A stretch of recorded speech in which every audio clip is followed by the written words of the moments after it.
mataku memandang keajaiban karyamu.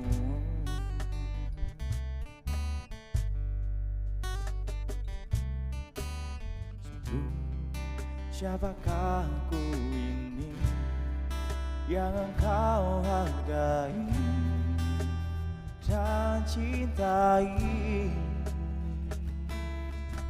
Selalu saat ku pikirkan kebaikanmu, tak pernah ku kekurangan. Saat ku renungkan kesetiaanmu, esok kan ku jelang tanpa keraguan, surya kan terus ada.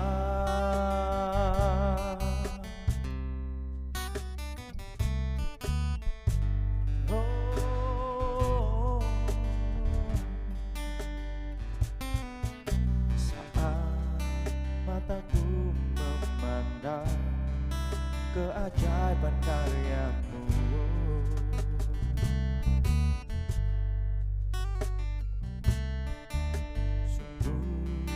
siapakah aku ini yang engkau hargai dan cintai? Selalu saat ku pikirkan kebaikanmu, tak pernah ku kekurangan. Saat ku renungkan kesetiaanmu, esok kan ku jelang tanpa keraguan, surya kan terus ada. Saat ku pikirkan kebaikanmu, tak pernah ku kekurangan. Oh, saat ku renungkan kesetiaanmu, esok kan ku jelang tanpa keraguan, surya kan terus ada. Saat ku pikirkan kebaikanmu, tak pernah ku kekurangan. Saat ku renungkan kesetiaanmu, esok kan ku jelang tanpa keraguan, surya kan terus ada. Mari sama-sama katakan, saat ku pikirkan kebaikanmu, tak pernah ku kekurangan.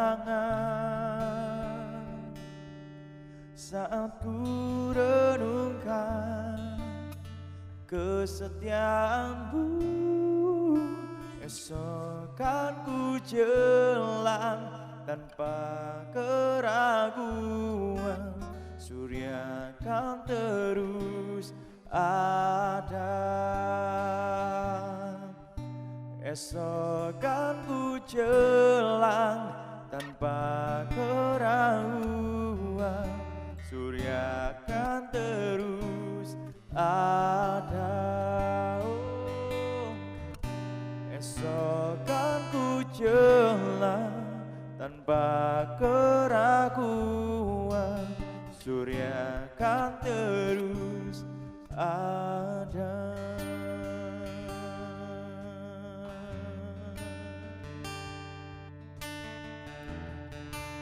Oh, terima kasih Tuhan. Haleluya. Kami bersyukur Bapa,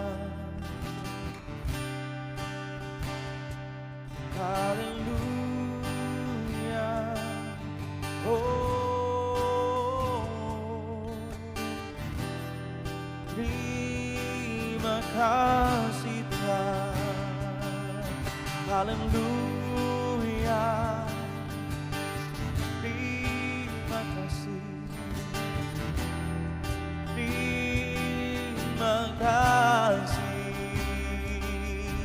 Yesus.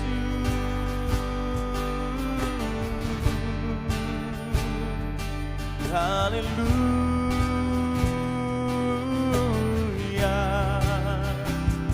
Oh, kami bersyukur Tuhan, kami bersyukur Bapa. Haleluya. Terima kasih Yesus.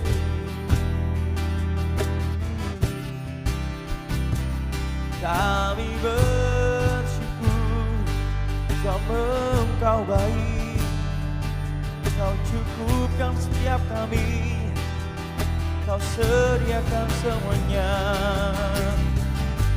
Oh, terima kasih Tuhan, terima kasih Yesus. Haleluya. Oh,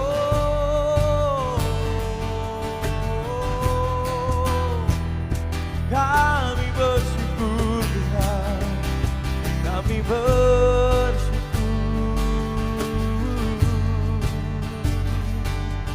Terima kasih, terima kasih Tuhan. Oh,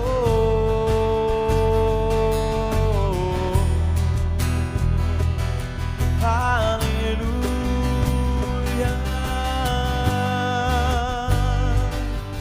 Terima kasih Tuhan. Haleluya.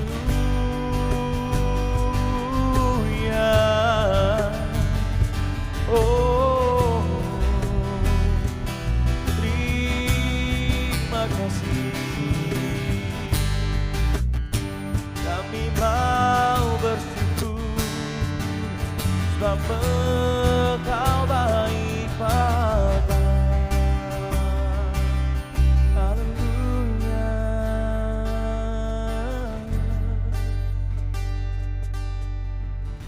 Mari sama-sama kita bersyukur, bersama-sama katakan, ku bersyukur Bapa, ku bersyukur Tuhan, buat kasih setiamu di dalam hidupku. Ku bersyukur,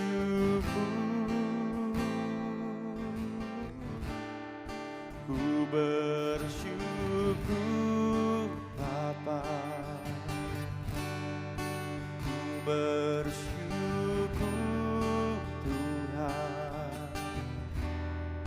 buat kasih setiamu di dalam hidupku. Ku bersyukur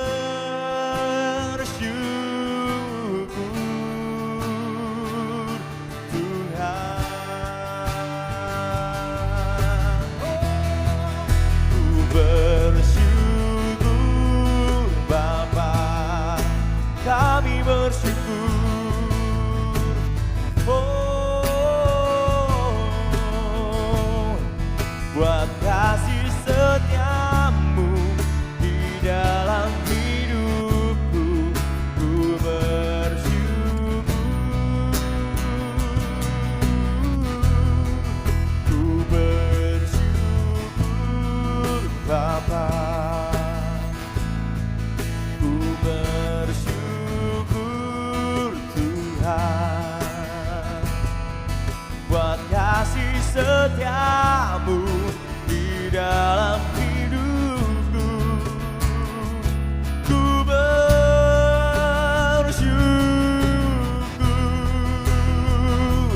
Tuhan, ku bersyukur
di surga.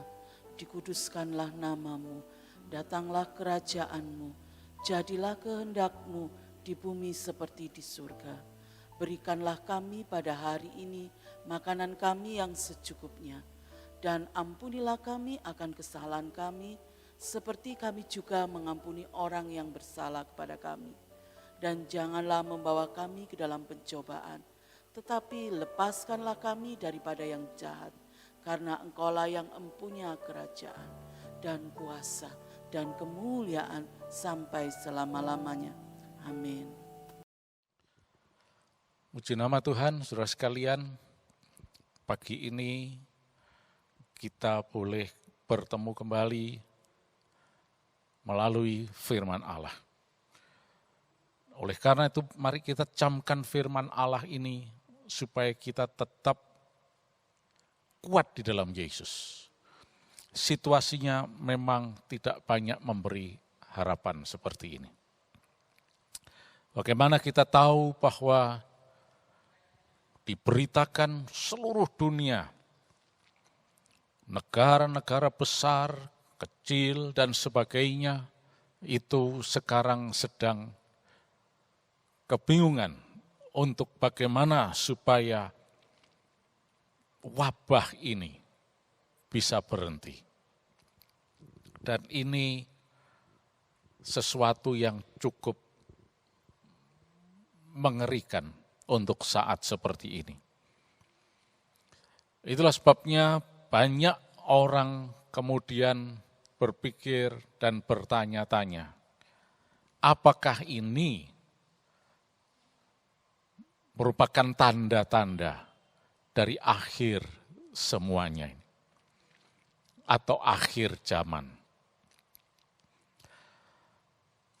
Saudara sekalian, kalau kita berbicara mengenai akhir zaman, memang Alkitab menjelaskan kepada kita bahwa Yesus itu segera datang kembali. Dan dia pasti akan datang kembali. Kalau kita lihat di dalam Kisah Para Rasul pasal yang pertama, khususnya ayat yang ke-11, setelah Yesus naik ke surga meninggalkan murid-muridnya, maka dikatakan malaikat Tuhan yang ada di sana pada waktu itu berkata kepada mereka begini,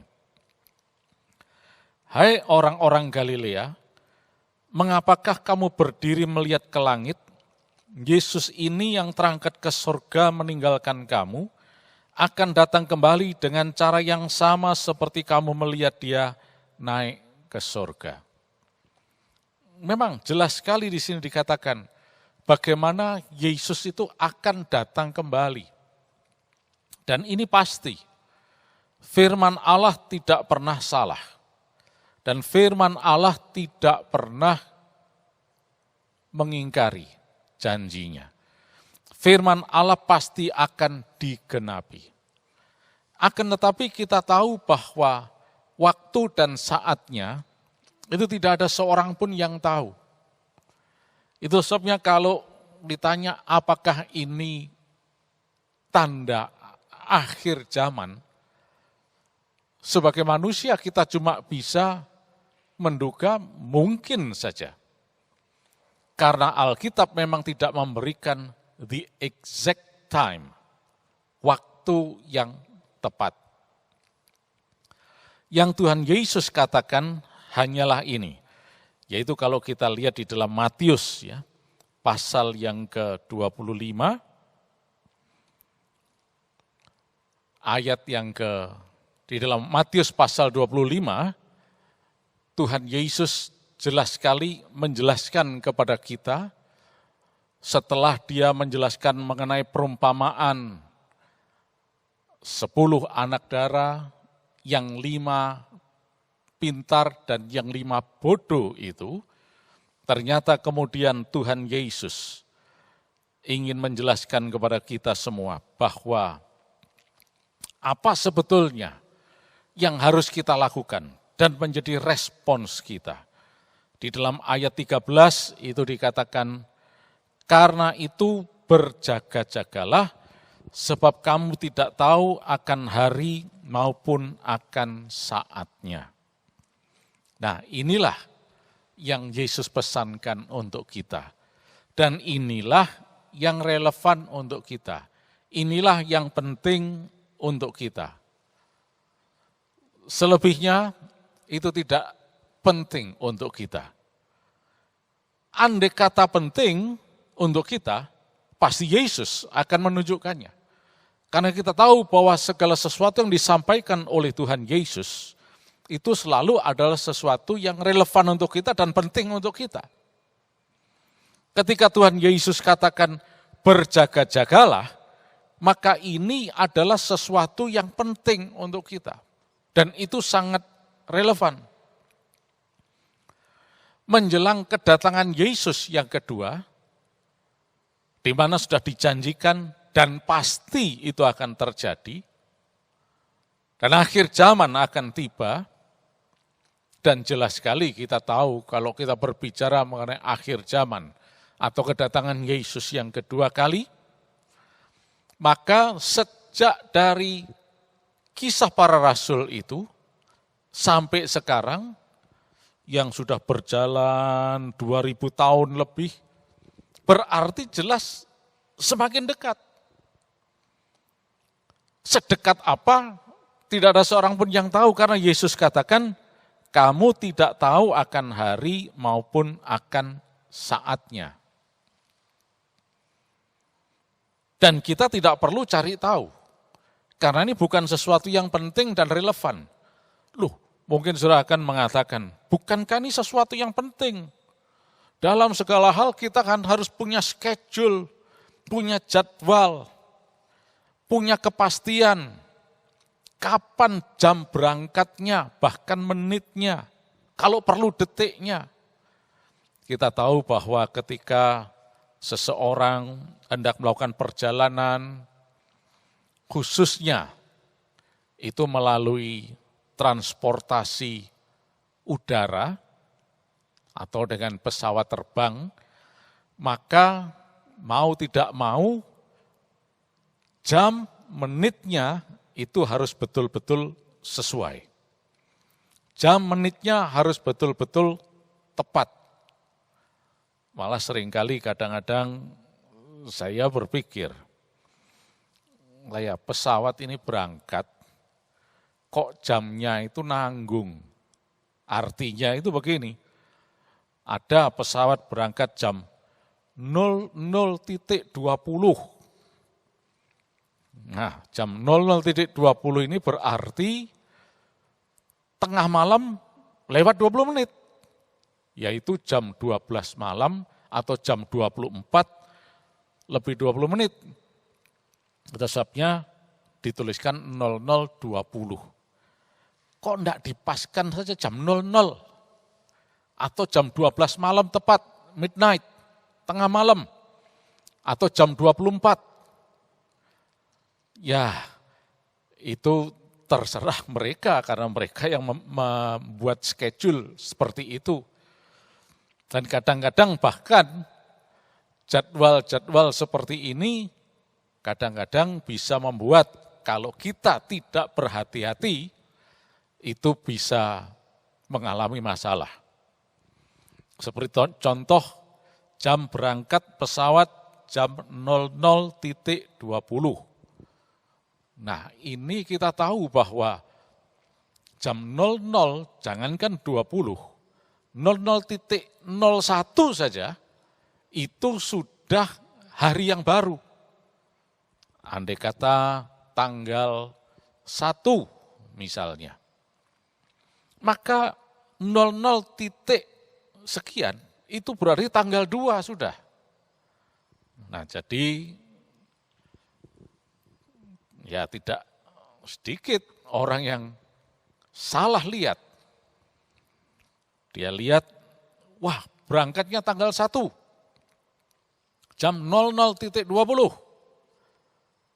Nah dia berpikir, wah berarti jam 1 saya harus, tanggal 1 saya harus siap-siap di bandara, paling tidak 1-2 jam sebelumnya.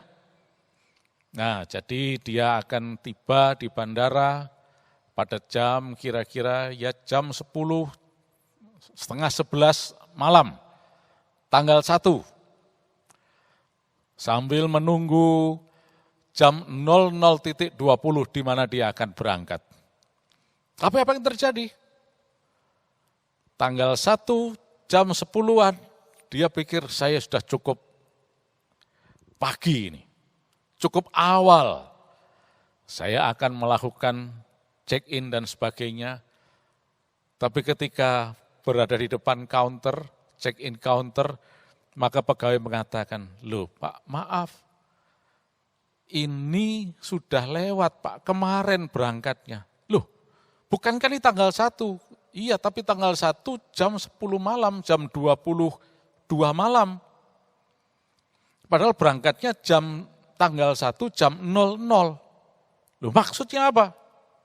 Berarti harusnya tadi pagi-pagi berangkatnya.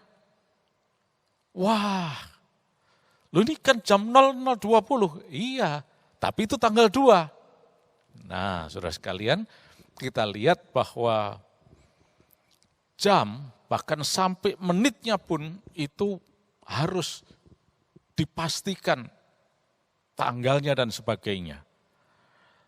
Nah, tetapi mengenai kedatangan Yesus ini, Tuhan Yesus katakan kamu tidak tahu akan hari maupun saatnya.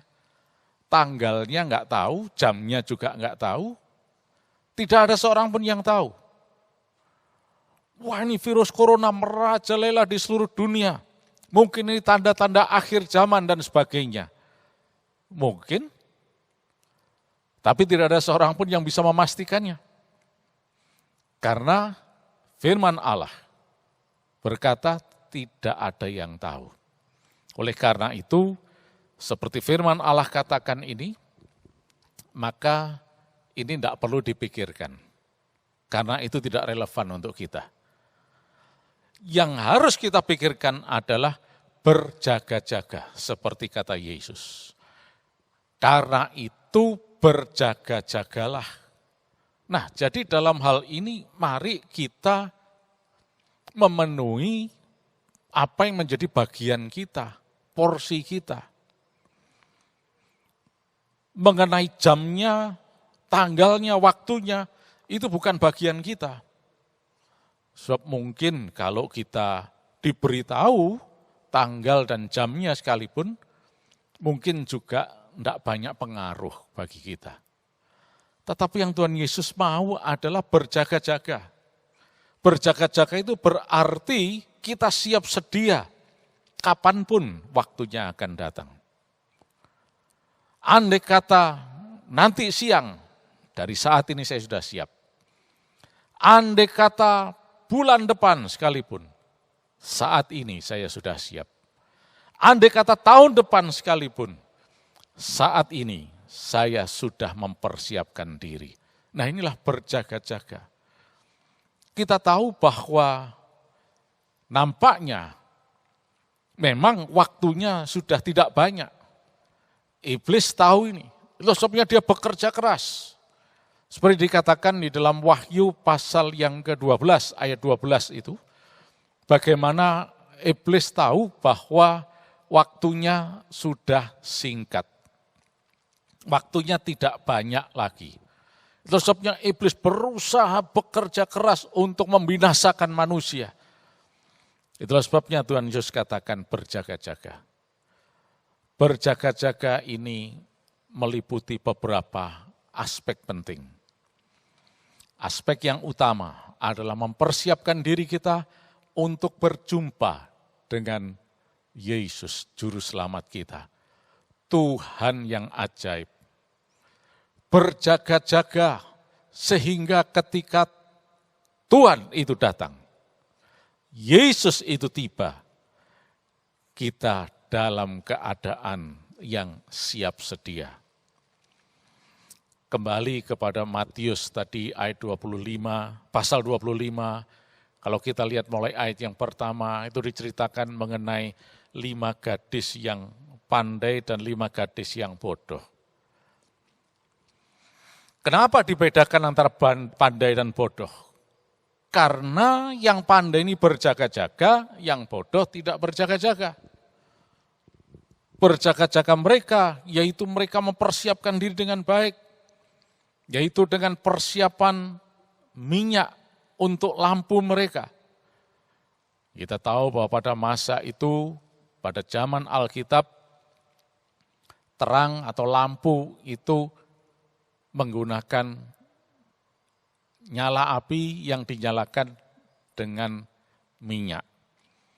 Oleh karena itu harus ada persediaan minyak untuk supaya api ini bisa terus menyala.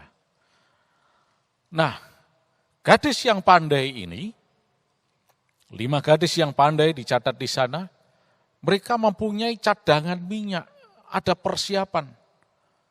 Sekalipun mungkin waktunya itu tidak seperti yang diharapkan, apinya tidak padam, lampunya tidak padam. Berbeda dengan gadis yang bodoh ini.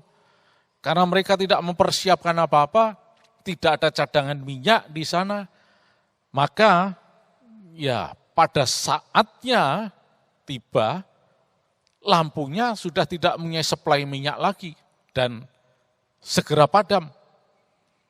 Inilah sebabnya Tuhan Yesus mengatakan supaya kita selalu berjaga-jaga.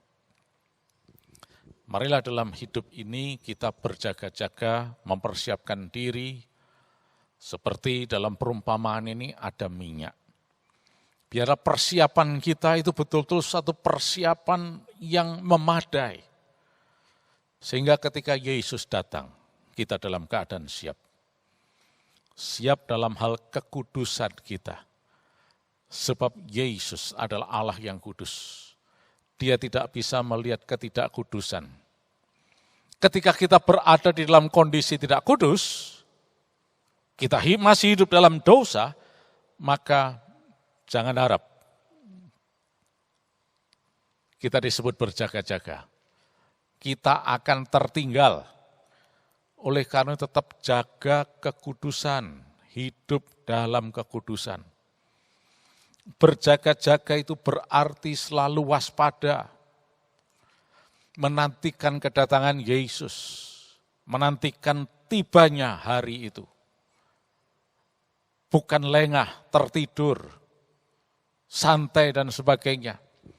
Mari kita selalu berjaga, berdoa. Memang kita secara fisik perlu tidur, istirahat. Tapi bukan berarti tidur tidak berjaga-jaga. Fisik kita tidur, tetapi roh kita tetap berjaga-jaga, siap sedia. Hidup benar-benar waspada dan selalu hidup dekat dengan Tuhan. Firman Allah ada dalam kehidupan kita. Dan kita selalu menjaga komunikasi kita dengan Roh Kudus. Selalu hidup dalam komunikasi, di dalam doa. Dan mengikuti semua apa yang firman Tuhan katakan. Maka kita akan disebut siap sedia. Dan selanjutnya, berjaga-jaga itu berarti juga siap sedia menghadapi setiap serangan-serangan iblis. Kita tahu saat ini bagaimana iblis berusaha untuk menyerang, membinasakan. Kalau kita tidak waspada, tidak berjaga-jaga, iblis akan berhasil nantinya. Tetapi kalau kita waspada dan berjaga-jaga, iblis tidak akan bisa menembus kita. Malam hari, rumah pasti akan dikunci rapat-rapat, pintu jendela dikunci, pintu pagar dikunci rapat, supaya tidak ada pencuri bisa masuk. Begitu juga mari kehidupan kita, itu betul-betul kita jaga rapat-rapat. Jangan pernah memberi celah kepada kuasa kegelapan. Sebab iblis itu licik, dia jahatnya luar biasa. Dia berusaha untuk menerobos, untuk mengalahkan kita. Itulah sebabnya mari kita saat ini sadar, berjaga-jaga. Artinya supaya iman kita di dalam Yesus itu tetap waspada, tetap teguh menghadapi situasi seperti ini. Jangan lemah, walaupun kita bukan orang yang bisa dikatakan setia datang ke gereja. Karena memang kita tidak diizinkan untuk berkumpul. Tetapi kita tetap harus menjaga kesetiaan kita kepada Tuhan. Jangan pernah kendor sedikit pun. Tetap percaya Yesus. Tetap berpegang dengan penuh iman kepada Yesus. Setiap kali katakan, Yesus, aku percaya akan Engkau Tuhan. Aku percaya akan kuasa-Mu Tuhan. Dan aku pasti berkemenangan Tuhan. Dan kuasa-Mu akan melindungi aku. Dan tidak ada kuasa si jahat manapun yang bisa mengalahkan aku Tuhan. Berjaga-jaga. Dan kita jangan tinggal diam ketika ada iblis mendekat. Kita malah takut, justru kita harus bangkit dan menghardik itu kuasa kegelapan. Karena dia itu musuh.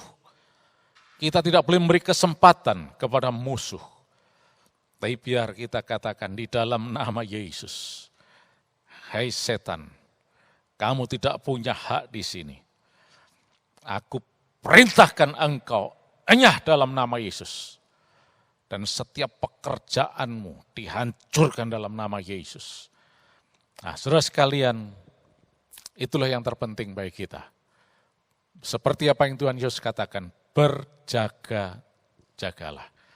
Mari kita tetap selalu hidup berjaga-jaga di dalam Dia. Maka ketika saatnya tiba, kita tidak akan tertinggal nantinya.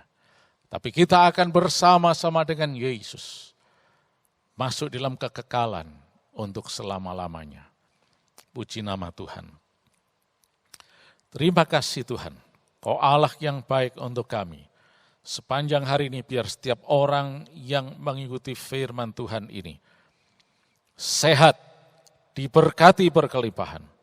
Tuhan buat berhasil, tidak akan ada kekurangan apapun yang menyentuh kehidupan mereka.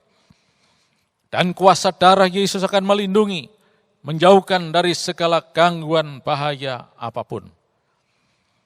Kuasa darah Yesus menjauhkan dari segala gangguan virus corona apapun. Semuanya sehat, terlindung di dalam nama Yesus. Dan di dalam nama Yesus, engkau tak usah takut terhadap kedahsyatan malam, terhadap panah yang terbang di waktu siang, terhadap penyakit sampar yang berjalan di dalam gelap, terhadap penyakit menular yang mengamuk di waktu petang. Walau 1.000 orang dapat di sisimu dan 10.000 di sebelah kananmu, tetapi itu tidak akan menimpamu. Engkau hanya menontonnya dengan matamu sendiri dan melihat pembalasan terhadap orang-orang fasik.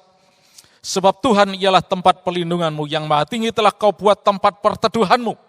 Malapetaka tidak akan menimpa kamu dan tulah tidak akan mendekat kepada kemahmu. Di dalam nama Tuhan Yesus Kristus, yang percaya diberkati, mari katakan sama-sama. Amin.